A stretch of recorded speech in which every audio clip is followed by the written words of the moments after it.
6 days he was on business in Seattle. 6 days of exhausted video calls from a hotel room. Then the beep. Don't know if you care, but your husband is here with someone else at the Amara Resort in Sedona. Don't believe me. Check. And I did the one thing any panicked wife would do. I called his mother. My name is Eliza Vance. Eli, to most. I am 36 years old, and I am a senior fund manager for a nonprofit that builds clean water infrastructure. My world is built on data, on measurable outcomes, and on trust. Until a Tuesday afternoon, when the humid Denver air seemed to press against the windows, that trust evaporated. Julian was in Seattle. He was the keynote speaker at the TechFlow Logistics Summit. I had helped him iron his shirts for it. Denial. It's a powerful, comforting anesthetic. I clung to it. I walked on autopilot to the study, my feet silent on the thick gray rug. The apartment, usually my sanctuary, felt suddenly alien. The stainless steel of the kitchen gleamed accusingly. A ring of dried coffee on the quartz island, left over from Julian's breakfast 6 days ago, seemed to pulse with significance. The rhythmic tick-tock of the minimalist wall clock was deafening, each second a hammer blow against my skull. I opened my laptop. Julian's calendar was shared with mine. There it was, in bold corporate blue TechFlow Summit, Seattle, WA. A full week of panels and networking. He was busy. He was working. This was a lie. I picked up my phone. My fingers felt thick, clumsy. I called Julian. One ring, then straight to the cheerful professional baritone I used to love. You've reached Julian Vance. I'm currently in a meeting or otherwise unavailable. Please leave a message. In a meeting. The automated text reply popped up instantly. Of course he was. He was in a meeting. In Seattle. Not in a resort pool in Sedona. But the nausea was fading, replaced by a buzzing, frantic energy. My hand was shaking. I did the thing I wasn't supposed to do. I did the thing a cool wife, a trusting wife, would never do. I scrolled to Eleanor and pressed call. His mother, in Philadelphia, 3,000 miles away, the keeper of all his family secrets, the woman who still called him her golden boy. She picked up on the third ring. Eliza, sweetheart, what a lovely surprise. How are things in Denver? Her voice was all East Coast polish, smooth and practiced. Hi, Eleanor, I said. My own voice sounded strange, brittle and thin. I'm fine. I got a strange message. It's probably nothing, just a prank. But, a message. What sort of message? I read it to her, verbatim. The words, your husband, and another woman and Sedona, hung in the air between Philadelphia and Denver like toxic spores. The silence that followed was not a normal pause. It was not the silence of someone searching for the right words. It was the silence of someone caught, of someone calculating. It stretched for 5 seconds, then 10. Then she laughed, a high, tinkling sound that scraped against my nerves. Oh, Eliza, sweetheart, you always worry too much. My goodness, a text from a stranger. That's what this is about. You know how people are. Probably just some jealous person. Julian is working so hard, darling, for both of you. He's in Seattle, for goodness sake. Don't you listen to such ridiculous, nasty rumors.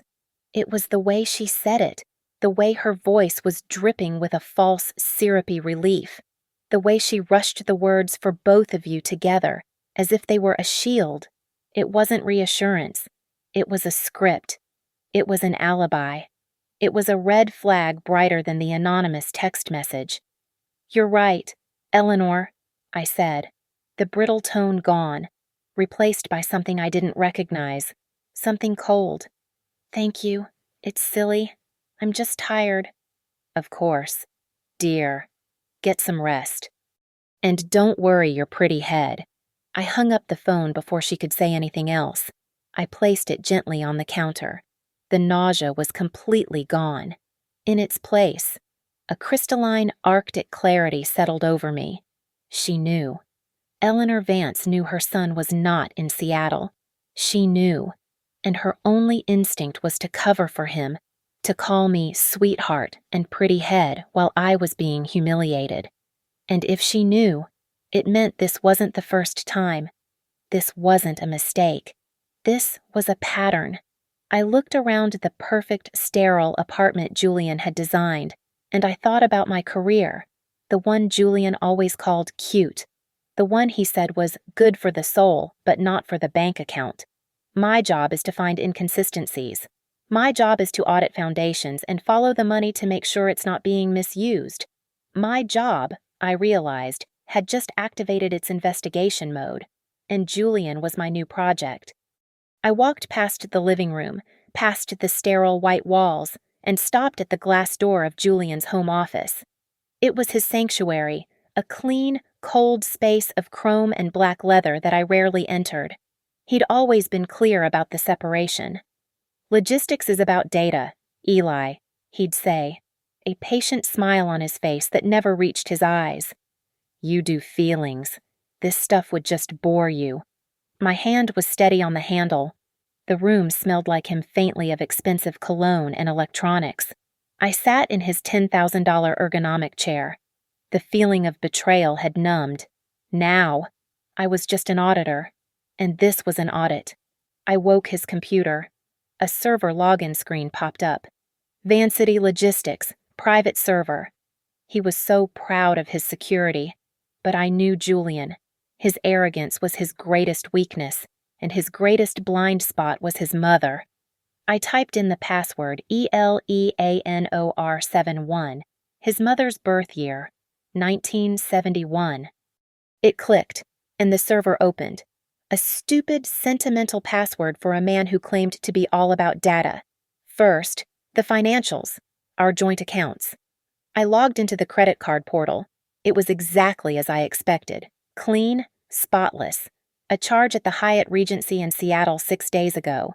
A few Uber Eats charges, all geotagged within a 3-mile radius of the hotel. A room service bill. He had built a perfect digital alibi. He had created a fake trip, just for me, his wife. The thoroughness of the lie was almost impressive. It told me he had done this before, but I remembered the dinner, 2 months ago, when he'd thrown a black card on the table. The new Vancity Platinum, he'd bragged. The perks alone are worth the fee. It wasn't our card. It was his. The company card. The one I wasn't supposed to know about. I didn't need to guess the password for his password manager. He used the same one. Eleanor71. My God, the man was a fool. I clicked on the American Express portal, and there it was. The digital receipts didn't just tell a story. They painted a detailed, high-definition portrait of his infidelity. There was no Hyatt in Seattle.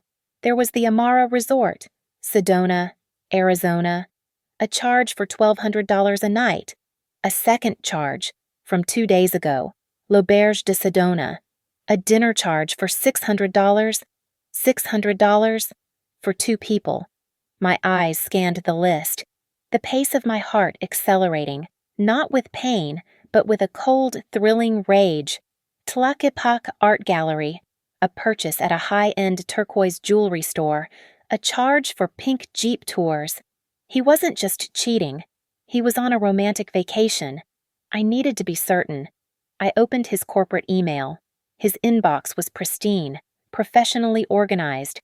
I found the email thread for the TechFlow Summit. The organizers were thrilled to have him, and then I found the other email sent 2 weeks ago to his vice president, Mark. "Mark, something's come up. I need you to handle the Seattle keynote. Just read the speech I wrote. You'll be fine. I'll be on a plane, but technically, I'll be dark. Client acquisition, top level. Keep this between us." He hadn't just lied to me. He had lied to his entire company. He had delegated his own keynote speech so he could take a vacation. I scrolled through his server files, a pit opening in my stomach. This was bigger than an affair. And then I saw it. A folder, locked, encrypted, separate from everything else. It was labeled Project SG. I tried to open it, but a password prompt blocked me. I didn't need to. I knew exactly what S.G. stood for. Sloane Garrett. Sloane Garrett. The name clicked into place, sharp and cold. This wasn't just a random affair. Julian had spoken the name with a kind of reverence, a hushed awe. Sloane Garrett, the East Coast venture capitalist, the angel investor, as he'd called her, who was going to take Vancity Logistics global. He had made her sound like a legend, a financial deity. I turned from his server to the open internet. Each click of the mouse was precise, a scalpel slicing through the tissue of his lies. Google, Sloane Garrett. The results painted a picture of everything I was not. She was sharp, sleek, and ruthless. A profile in Forbes, heralding her as part of the 30 under 30 list, though a quick check showed she was 34, just 2 years younger than me. Her bio was a string of brutal corporate takeovers and aggressive investments. She wasn't an angel. She was a shark.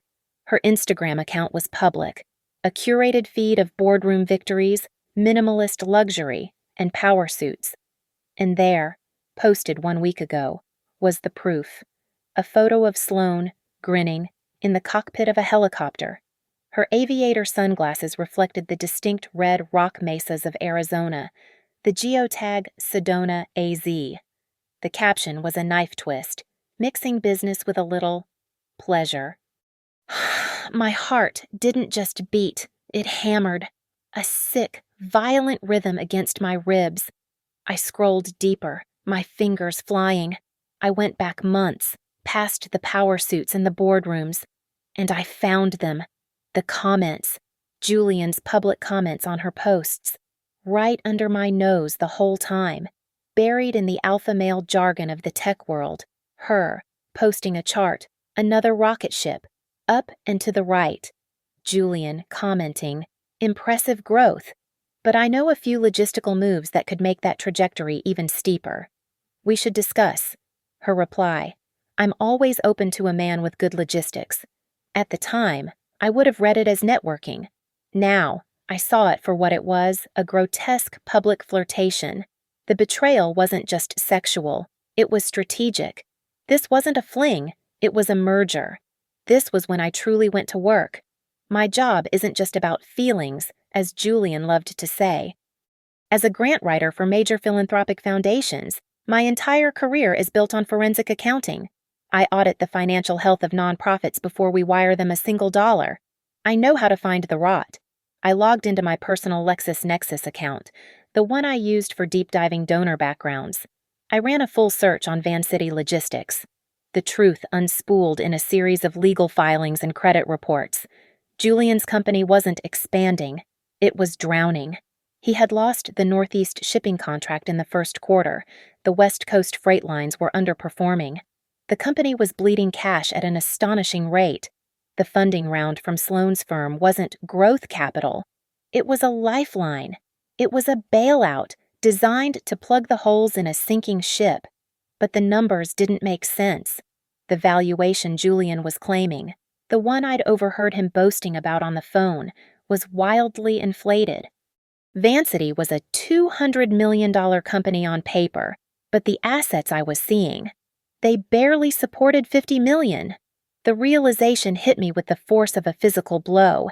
It knocked the air from my lungs, leaving behind a vacuum of ice. Julian wasn't just sleeping with Sloane Garrett to get a deal. He was sleeping with her to blind her.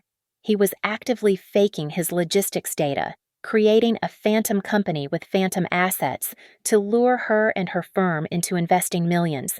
He was committing fraud. He was luring a shark, and he was using his affair as the bait, and he was about to defraud his own investors in the process. The LexisNexis search gave me the motive. The Amex statement gave me the co-conspirator, but I was missing the murder weapon. I needed the hard proof of the fraud itself, the digital smoking gun. It was all in that encrypted folder, Project SG. I stared at the password prompt. My mind raced, adrenaline and fatigue making my thoughts sharp and brittle. I thought about the man I married. I tried to channel his arrogance. What would he use? I typed in the obvious. Sloane G. Access denied. Sedona 2025. Access denied. Vancity Global. Access denied. I leaned back in his expensive chair, the leather creaking in the silent room. I closed my eyes. Think like him. Eli, think like Julian. He is arrogant. He is dismissive.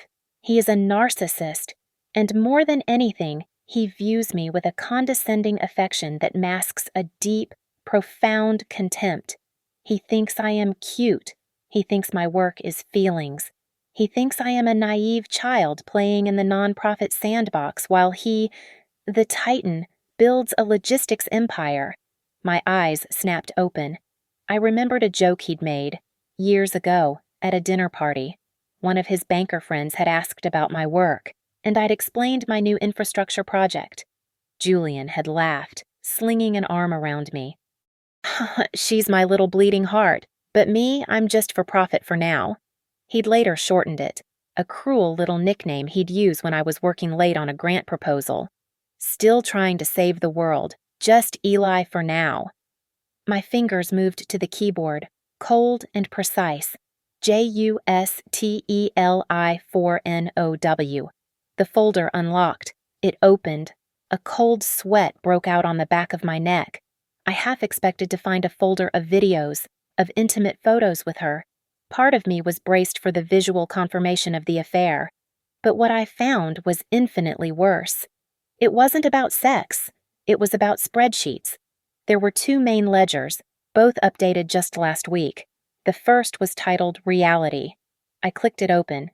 It was a sea of red ink, a detailed accounting of the contracts he had lost, the massive, crippling debt, the missed payments on their shipping fleet. It was the document of a company in its death throes. I clicked out, my heart a cold stone in my chest. I opened the second ledger. This one was titled Project SG, Pitch Deck. It was a work of art, a masterpiece of fiction. I cross-referenced the files, my auditor brain taking over completely.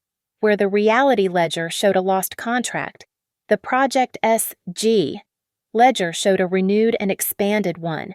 Where his real books showed 24 trucks, his fake books showed 75. He had invented entire shipping routes. He had created phantom contracts with shell companies, complete with fake invoices.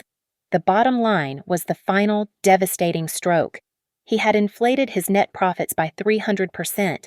This was the set of books he was showing Sloan Garrett.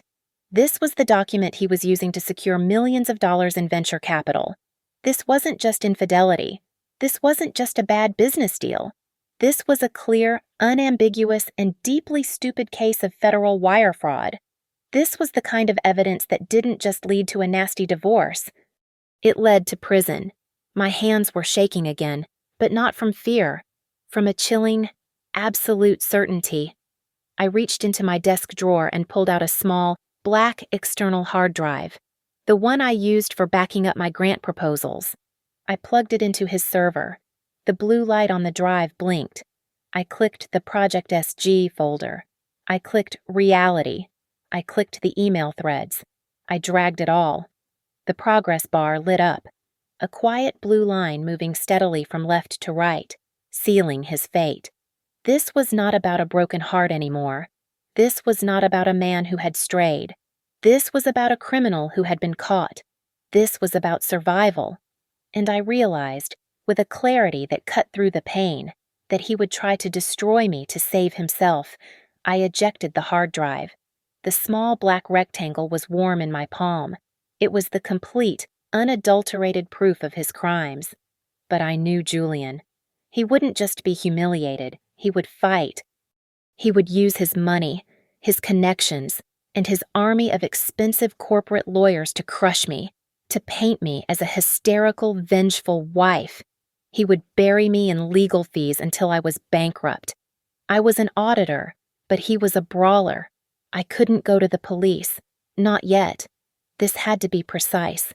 I couldn't do it alone.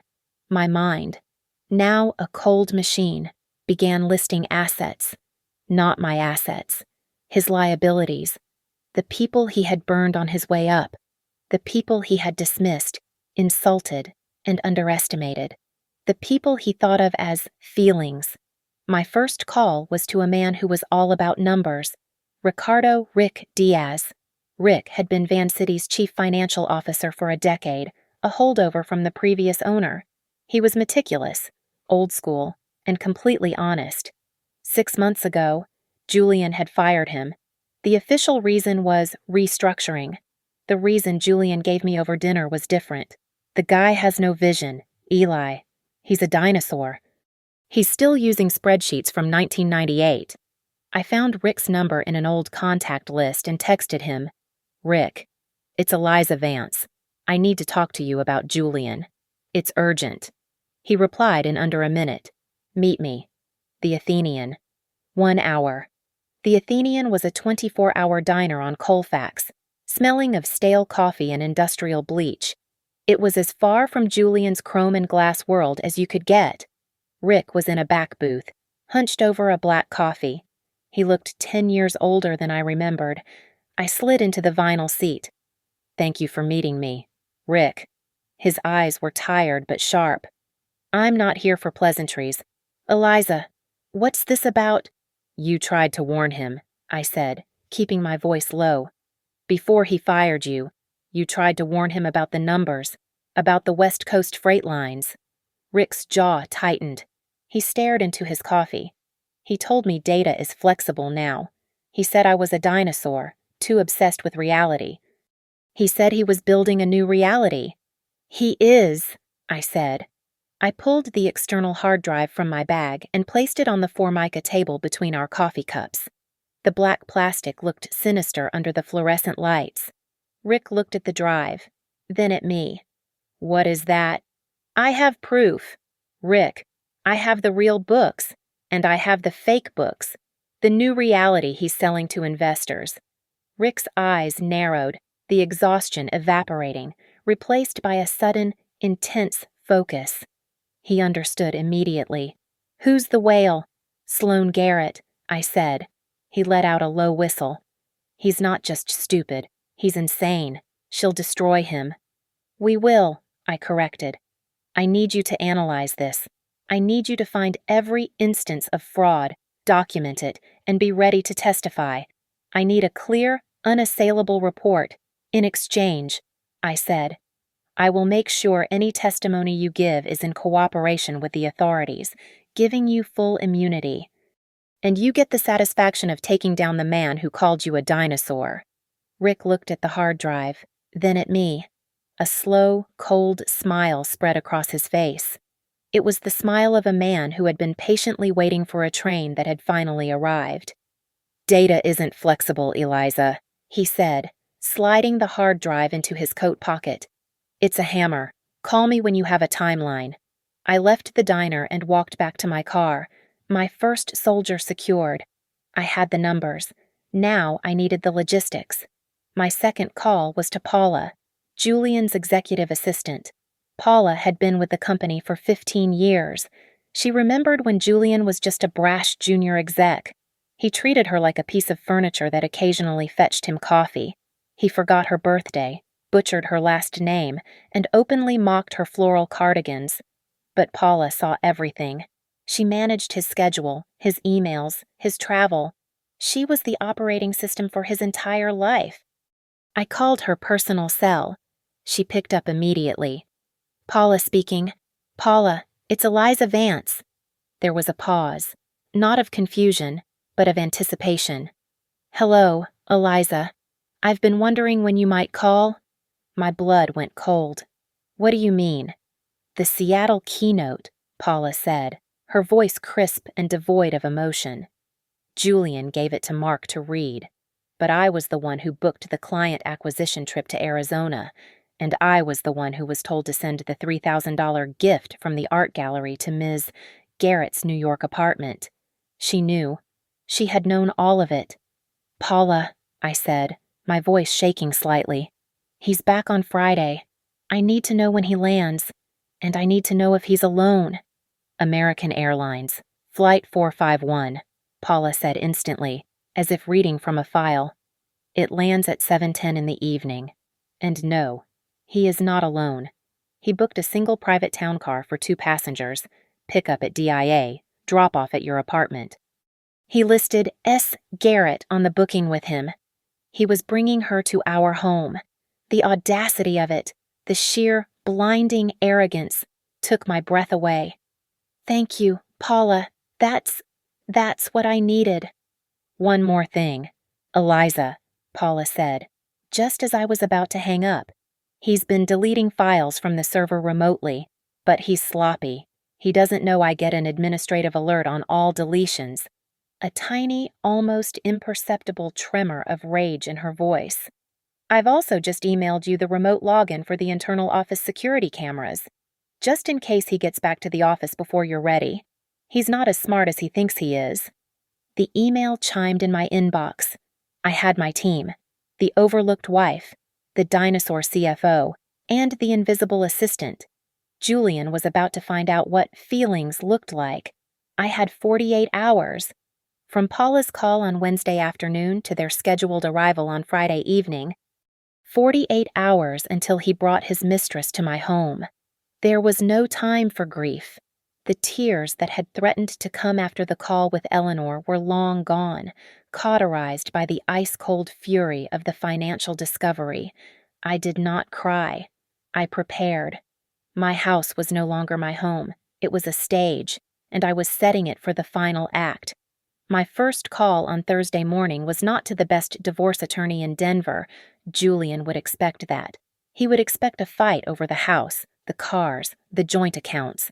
He would be prepared for a domestic squabble. He would not be prepared for a criminal indictment. I called a woman named Keaton, a name Rick had given me. Keaton was not a divorce lawyer. She was a former federal prosecutor who now specialized in high-stakes financial crime and asset forfeiture. We met at her downtown office at 8 in the morning. I brought her a copy of the hard drive. She listened without a word, her face impassive, as I laid out the timeline. The fake trip, the Amex bills, the 2 ledgers. When I finished, she took a sip of her water and looked at me. He will try to destroy you, Mrs. Vance.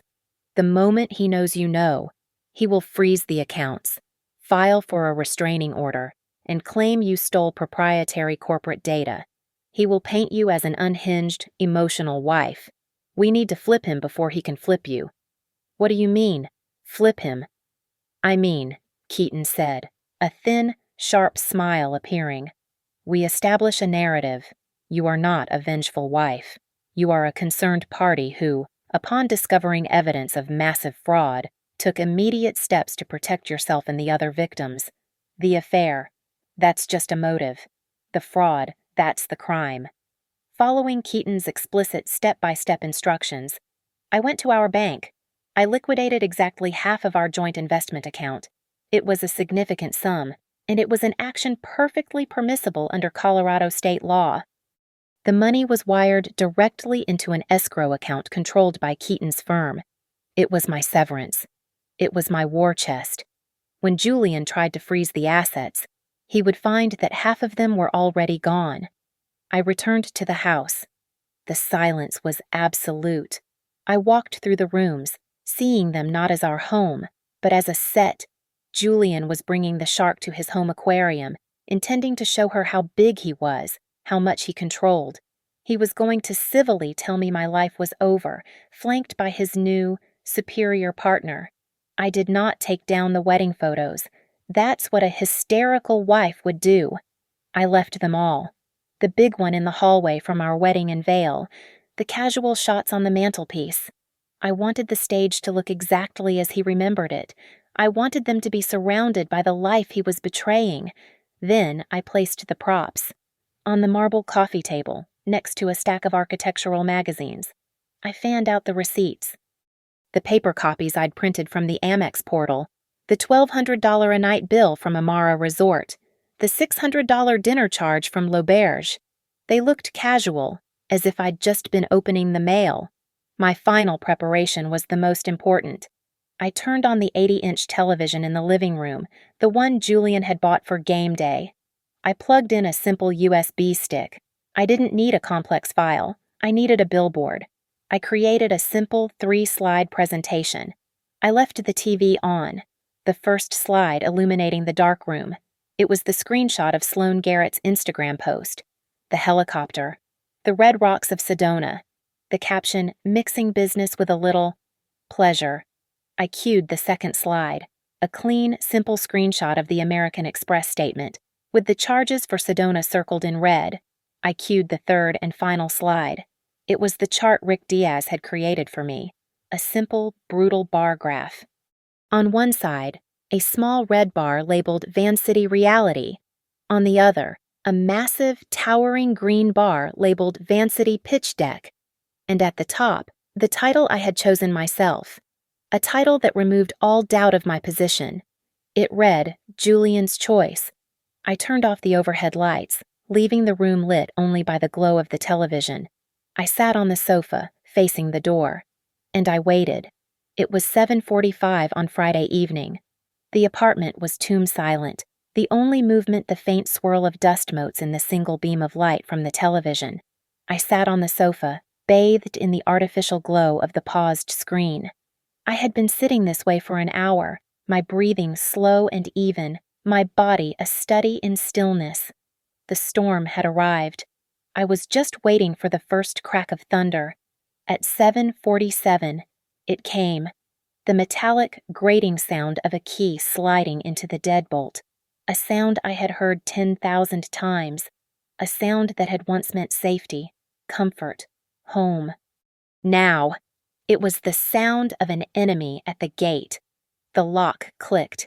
The heavy front door swung open, slicing through the dark of the entryway. "Eli!" Julian's voice called out, thick with a carefully constructed exhaustion. "I'm home. God, that trip was—" His voice died in his throat. He stopped in the entryway, a dark silhouette against the hallway light. I could hear the faint whir of suitcase wheels on the hardwood floor, a sound that also stopped. He saw me, a still figure on the couch, illuminated by the cold blue light. "Eli," he said again, his tone shifting. The fake fatigue was gone, replaced by a note of confusion, of apprehension.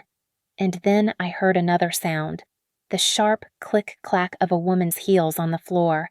A second shadow, slighter but no less imposing, moved to stand beside him. He was not alone.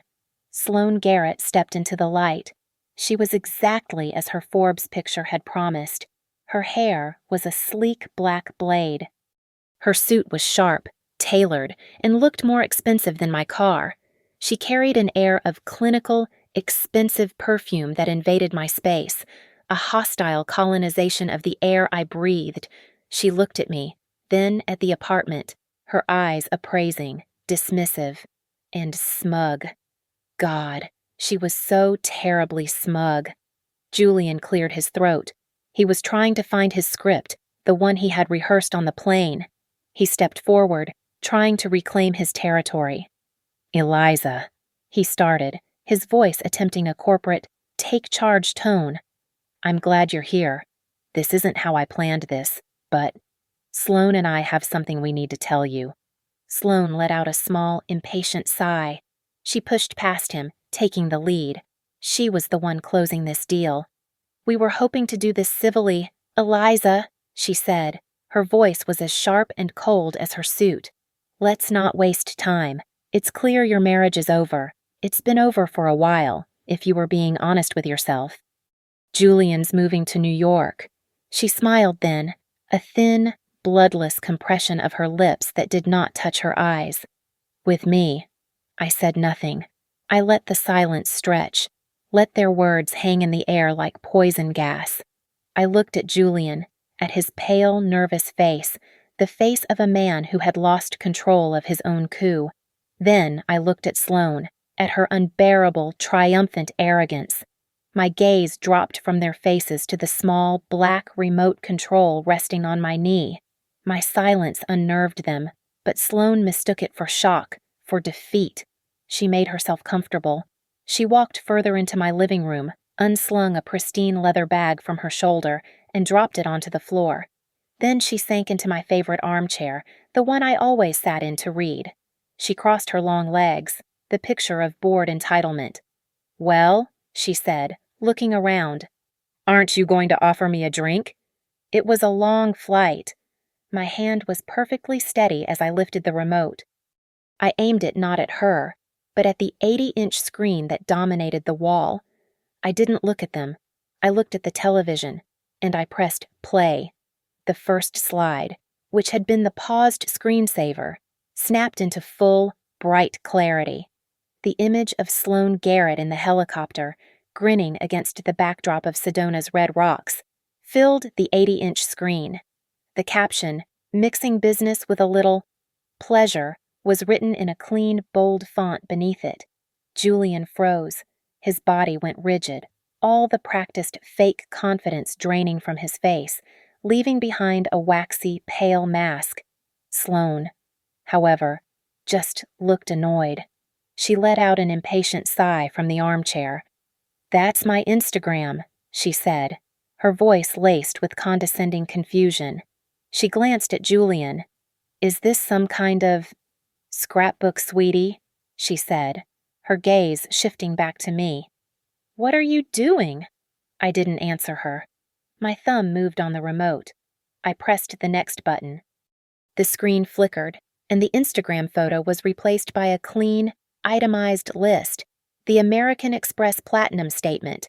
The logo was in the top corner. The name Vancity Logistics was clearly visible. And there, circled in bright red, were the charges I had found. Amara Resort, Sedona. AZ, $1,200 per night. L'Auberge de Sedona. Dinner, $600. Tlaquepaque Arts and Shopping Village, $3,200. Julian made a sound. A small, strangled gasp. Sloane leaned forward in the chair. Her smugness didn't just fade, it cracked. I watched her eyes, the sharp, appraising eyes of an investor, scan the numbers. Her face, which had been a mask of bored superiority, tightened. The blood drained from it. She turned her head, slowly, to look at Julian. Her voice was no longer a bored sigh. It was a low, dangerous hiss. "Julian, you told me you canceled that card." "Shut up, Sloane," Julian hissed back, his eyes wide, flickering between the screen and me. He finally understood. He knew, in that instant, that this was not a confrontation about his affair. This was an ambush. This was an execution. "Eliza," he said, taking a step toward me, his hands held up in a placating gesture. He was trying to regain control, trying to use the placating, gentle voice he used when I was emotional. "Eliza, listen to me. That is not what it looks like. This is a misunderstanding. I can explain everything. Can you?" I asked. My voice was calm, a flat line in the electric tension of the room. "Can you explain this?"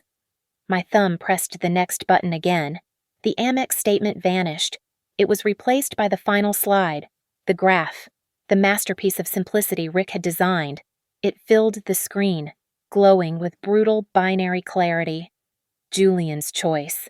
A short, pathetic red bar on the left labeled Vancity Reality. Beside it, a towering, monstrous green bar labeled Vancity Pitch Deck. There was no sound in the room for 5 seconds. Julian's face went from pale to ashen. He looked like a man who had just watched his own coffin lid being nailed shut. But Sloane was a venture capitalist. She didn't just see a graph. She saw the data. She saw the lie. She processed the implication in the space of a single, shattered breath. I watched the realization move across her face. The affair was irrelevant. The money was the point. The dinner, the resort, the helicopter. It was all just the cost of business, the price of her own deception. She understood. She understood that he hadn't just been lying to his wife. He had been lying to her. She rose from the armchair, not in a panic, but with the cold, lethal energy of a predator. She didn't even look at me. Her entire focus was on the man who had played her. "You bastard," she breathed, the words barely audible. She turned on Julian, who flinched as if she had physically struck him. "You absolute bastard." Her voice rose, gaining a sharp, venomous power. "You gave me the pitch deck books. You were selling me a lie. You're defrauding me." "He defrauded all of us," I said. My voice was quiet, but it cut through Sloane's rage and sliced into the silence of the room. Julian, who had been paralyzed by the green and red chart on the screen, snapped. The color rushed back into his face, not with life, but with a wild, desperate panic. "Eliza, shut up!" he yelled. He took a step toward me, his hands raised, not to strike, but to plead. "You don't understand what you're doing. You don't understand these things. You're going to destroy everything. The company, our lives, everything we built." "No, Julian," I said, standing up from the sofa. I was on my feet, and I felt taller than him for the first time in my life. "You already did. This is just the audit." Sloane, however, was already in motion. She had pulled her phone from her pocket and was pacing the rug, her heels sinking into the plush fibers. She wasn't looking at me. Her eyes were on Julian, filled with a black, venomous contempt. "I am calling my legal team," she spat. "You are finished. Julian, you are going to federal prison. You committed wire fraud. You defrauded my firm. You defrauded my investors. And that," I said, my voice sharp, "is exactly where it gets complicated." Sloane stopped pacing. Her head turned toward me, her eyes narrowing. Julian looked back and forth between us, a trapped animal seeking an escape route. I turned my full attention to Sloane. I was no longer speaking to my husband. I was speaking to his co-conspirator, or perhaps his fellow victim. "He didn't just defraud you, Sloane. You're just the latest round of funding.